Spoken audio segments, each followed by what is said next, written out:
Hello everyone, today will discuss about new topic जिसका नाम है nature of society. Now the question is what do you mean by society? According to G.H. Mead, conceived society as an exchange of gestures which involves the use of symbols. Morris Ginsburg defines society as a collection of individuals united by certain relations or mode of behavior which mark them off from others who do not enter into these relations or who differ from them in behavior.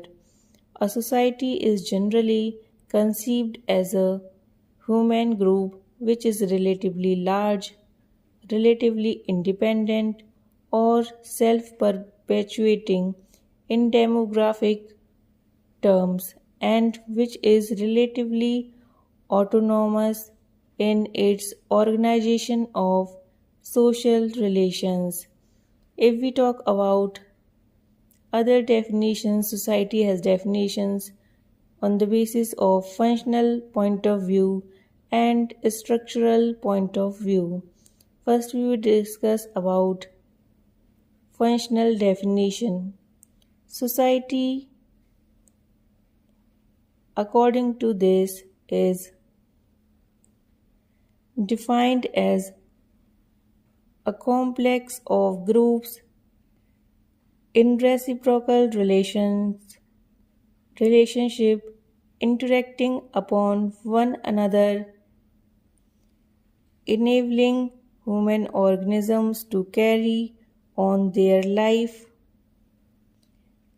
activities and helping each person to fulfill his wishes and accomplish his interest in association with his fellows.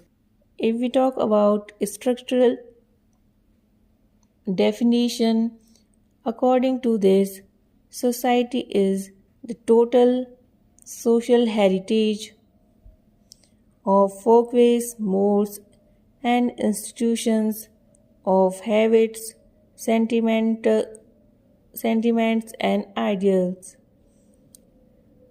McVeigh has mentioned some elements of society. In every society, there are some uses concerned with marriage, education, religion, and food and speech which differ from society to society. There are procedures, the mode of action in every society which maintain its unity and organization. The presence of an authority is necessary to maintain order in society.